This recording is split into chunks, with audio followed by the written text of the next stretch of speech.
We are live!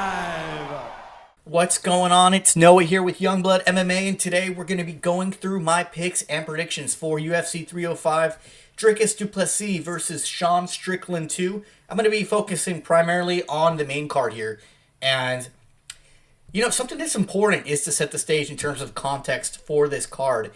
And we're going down under. Last time we were there in Australia, it was UFC 305. Most of the Aussies and Kiwis on the main card lost. Steve Versay got KO'd by Kai Kara-France. Dan Hooker, he won a deserved split decision against Mateusz Gamrot, right? Tipped the decision in his favor. His Kiwiness just came in clutch. Ultimately, I still think that was a very clean and fair decision as well. We almost saw Jairzinho Rozenstruik robbed. They gave one scorecard to Tai Tuivasa, who lost clearly a 30-27. And we're going to see home field advantages take place. I think we're going to see at least one close call decision, probably on the main card here. And we're taking a look at the card. There's only 4 ranked fighters on this card. A lot of new UFC fighters, a lot of debut fights on UFC 312. Quite a few came from the Contender Series. You should expect to see a ton of finishes. Basically, it looks like they're making up for not having big names on the card by padding the card with these, finishers that we saw in the Contender Series last season. Also important to note, the main event and the co-main event, they're very likely to go the distance. So, we have some decent matchups still. I might actually, end up making a video predicting fight outcomes of the best prelims, like Thickness versus Taporia, Jack Jenkins, Wayne Kong, Kevin Jousset, and so on. I hated this card a lot more, like a week ago, than I am now. And I'm looking at it. The prelims are actually not bad, but I think it's just the setup of the main card that really irks me. So we're going to start off with the first fight on the main card and work our way up to our title fights. We start off with Jake Matthews, 20 wins, 7 losses, versus Francisco Prado, 12-2. And Matthews got a significant reach advantage here, 4-inch reach. I think, Prado was like 2-1 in the UFC. His 2 losses came from guys with substantial reach advantages. You have, what was his name? Jamie Mullarkey, 4-inch reach advantage. You also have Daniel Zellhuber, had an 8-inch reach advantage against Prado. And, like I said, Prado's 22, man. This guy's young. Super young. It's weird seeing fighters that much younger than me in the UFC. And then you got Jake Matthews, right? A seasoned vet. Yeah, he's only 30 years old, but he debuted in 2014, so he's got 11 years in the UFC. You have Francisco Prado, never been KO'd in pro fights. Has gotten finishes in all of his pro wins. He's got knockouts and submissions for days. He was undefeated before the UFC.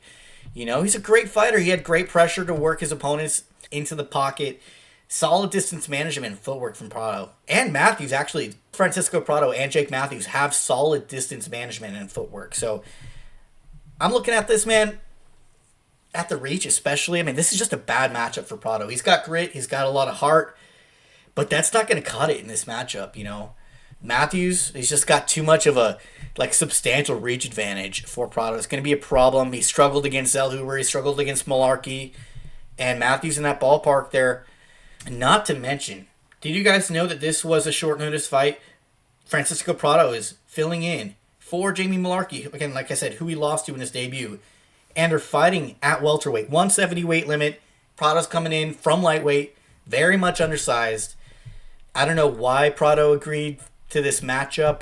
Confidence is a big deal, especially coming off some losses. But they seriously couldn't find a different set of fighters for UFC 312. That's absolutely crazy, I think Francisco Prado, he's got to find a knockout. He's got to find it quick. I think pretty much this fight's going to be out of reach for Prado. He could find a submission, but, his takedown defense needs some work, and Matthews is pretty good on the ground. He had 4 minutes of control time on his last fight with Rowe. And ultimately, I am expecting this to be a mostly stand-up fight. So I was looking to see how maybe Prado can, win rounds, steal rounds. And I'm just having a hard time doing it, I think Prado's recent losses in the UFC after, previously being undefeated, I think that's going to pose a mental barrier to him. And he's also young. He's fighting Matthews' home country. It's going to be real challenging to win a decision in Sydney. So,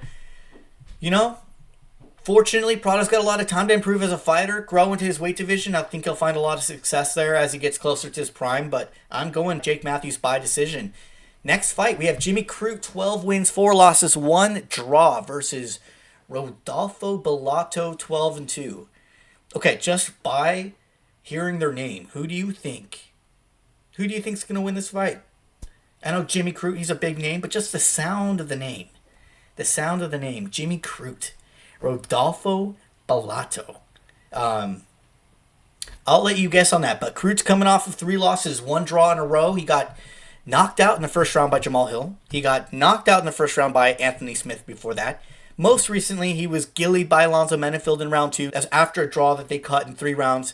He's going to be looking to redeem his past losses here and, make a name for himself again. He was a big name back a couple years ago. Now he's coming back after, 17 months off, almost a year and a half off from fighting. You have Rodolfo Bellato replacing Marcin Prashnio on this card, another short notice fight. The original bout, I thought it made a little bit more sense, but you got Bellato, right? 4-fight win streak, lots of finishes in pro fights. He just came off the Contender Series, I think it was October of 2023, and he jumped into that fight returning early from an ACL surgery recovery to knock out Tafa. Super badass fight. You guys should go back, take a look, watch it. And then he stepped in on short notice 60 days later to KO Ihor Potieria in round 2 in his debut at that on December 2023. Now, Ihor Potieria has probably the worst luck out of any guy I've seen in the UFC. He's got the worst matchups. He gets hit in the nuts all the time. Dude, tons of cut penalties. He gets hit in the nuts at least twice in every bout that he goes into. I'm going to call him Bad Luck Ihor. He was just actually recently removed from the roster, I think 2 weeks ago. But Bellato's no joke. He's definitely got that henchman build. He's got that size. He has that warrior spirit.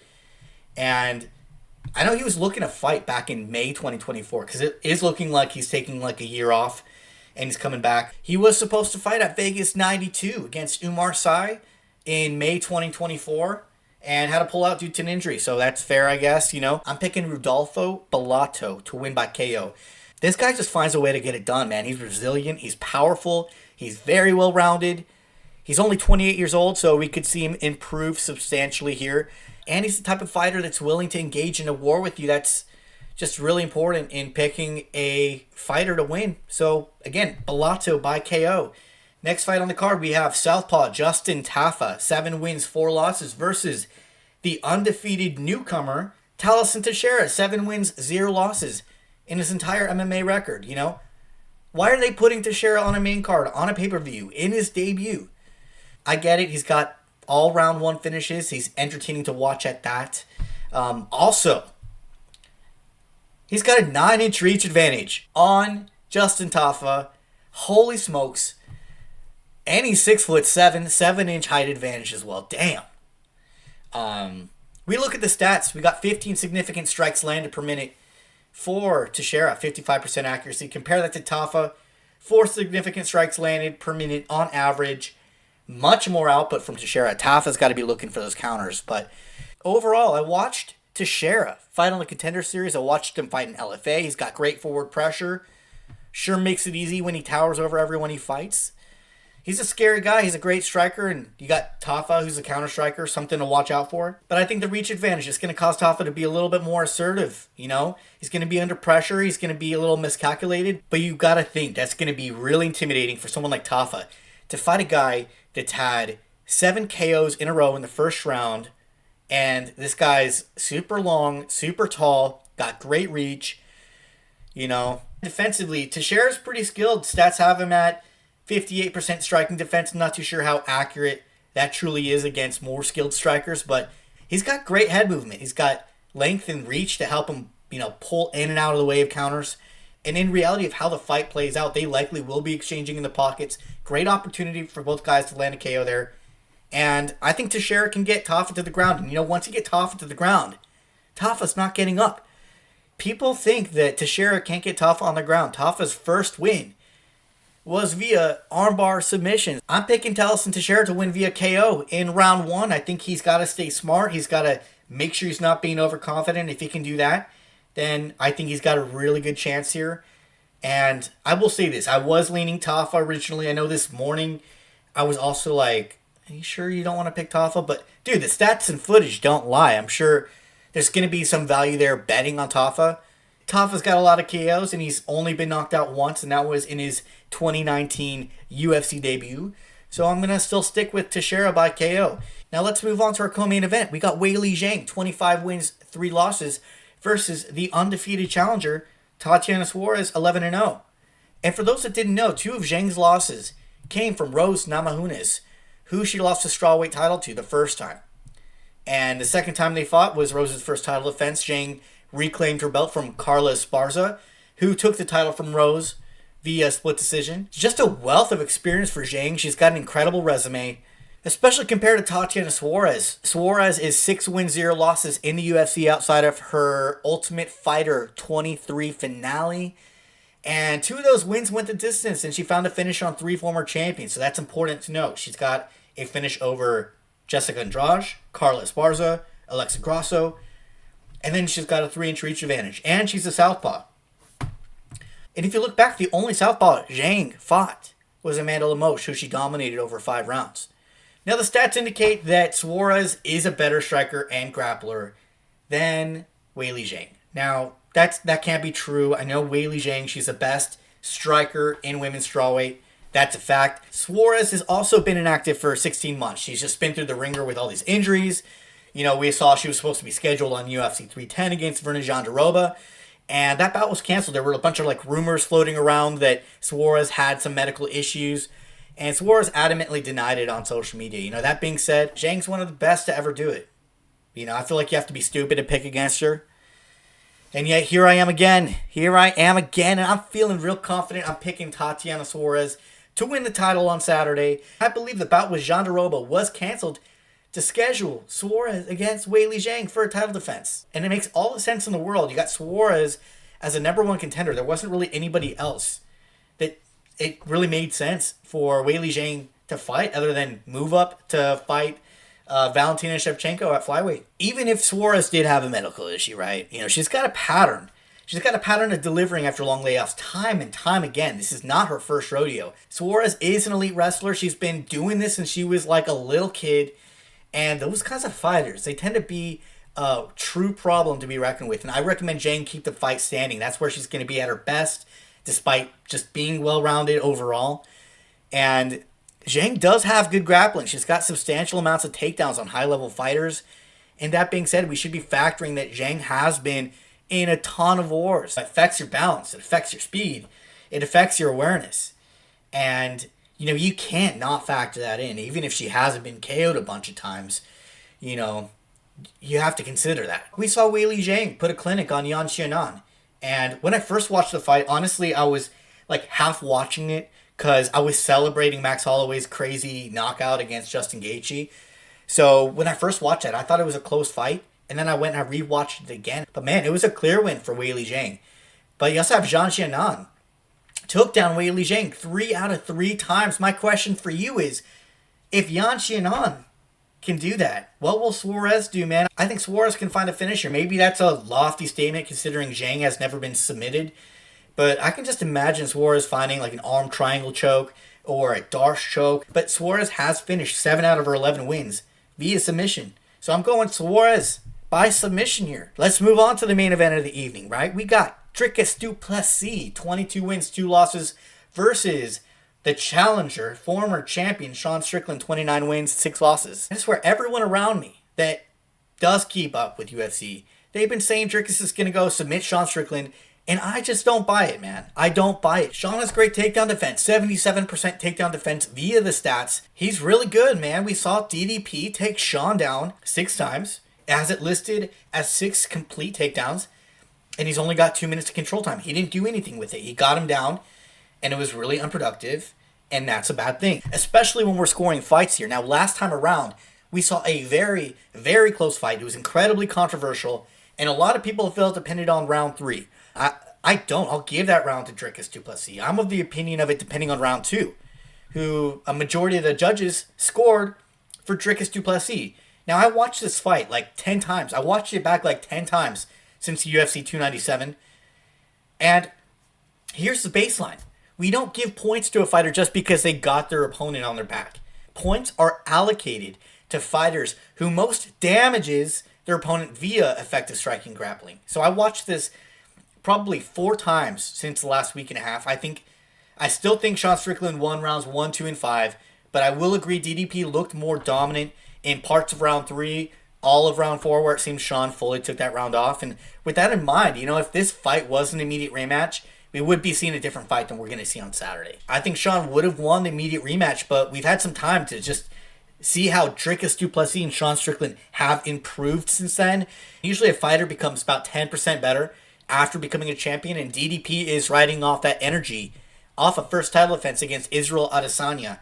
And man, this one's a tough one to pick. I'm a fan of both, so it does help be more clear about this prediction. Here's some things I've been contemplating. Will Strickland get cut again? Will DDP attempt takedowns this time? Will Strickland take a round off? What will each fighter do differently? Bottom line is based off of track record here. Sean Strickland really hasn't been delivering. He can't go into this looking to edge out another decision. He needs to take some risks. He has to push hard on pressure. He's got to be more aggressive. And I don't think DDP is going to just accept pressure. He's always pushing back. I hardly ever see him retreat. I hardly see him backstep. And DDP doesn't take rounds off. He's smart. He looks for ways to advance on scorecards if he can't find openings for finishes. He's also receptive to his coaches in his corner. I have to lean Dricus du Plessis here. I'm a Strickland fan first before I was a Dricus fan. But, I just got to leave it at the door. Sean hasn't done anything yet to prove that he's willing to tip the scale substantially and make changes. He's very set in his ways. I want to see him be more receptive to his corner, make adjustments with his team, watch back his fights. And maybe Sean will prove it in this fight, but he hasn't proved it up until now. But I saw an interview. Sean watched his fight at UFC 297, the first time he fought Dricus du Plessis. And that's huge, Sean, if you're watching this, know that number 1, I'm going to be screaming so hard at you through the TV. And number 2, please keep the mustache, man. It just works. It works, man. It works. Keep the mustache. So, back to what I was talking about. Excuse me for that. I don't know what came over me here. So, here we are with my prediction. I'm going Dricus du Plessis by split decision. I know for a fact this is going to be a very close decision, just like last time. Probably a 48-47. Sean needs to lock in. Sean, you need to lock in, man. He needs to be up 4 rounds. He can't let this fight in close. And I know they both want the win badly. I do. They don't break, and they're going to die for what they want. I've been watching so many interviews from them, and we've seen DDP just find a way to win at all costs. I don't expect Sean Strickland to adapt too much. I think he's pretty set in his style. But I can see him accepting a little bit more risk than usual. Anything for the belt, where it's required. We also saw in the first fight, Sean's eye was compromised from a cut he couldn't see. And I can imagine DDP looking to damage Sean to find an advantage there. And I don't think he's going to find it this time. You should all fully expect Sean to not be limited by the effects like last fight. If he does get blinded, just expect he's going to be pushing forward even if he can't see. He's going to be putting his hands up and moving forward and advancing and shooting shots. Lastly, right, let's not forget the last time Sean Strickland fought in Sydney. You know what else happened in Sydney? This reminds me exactly of Rockhold versus Bisping 2 at UFC 199. Mike Bisping defeated Luke Rockhold, claimed the middleweight title. And do you guys remember where that fight took place? You guessed it, Sydney, Australia. One of the greatest upsets in UFC history. Avenging a loss, conceive, believe, achieve. But I'm going with Dricus du Plessis by decision. Either way, this is going to be a short season as champion for either of these two guys. Because we all know Khamzat Chimaev is just down the hall. That's the video for today, guys. Thanks for watching. Please be sure to leave a like on the video. Subscribe to the channel, Youngblood MMA. And I'll see you guys on the next video.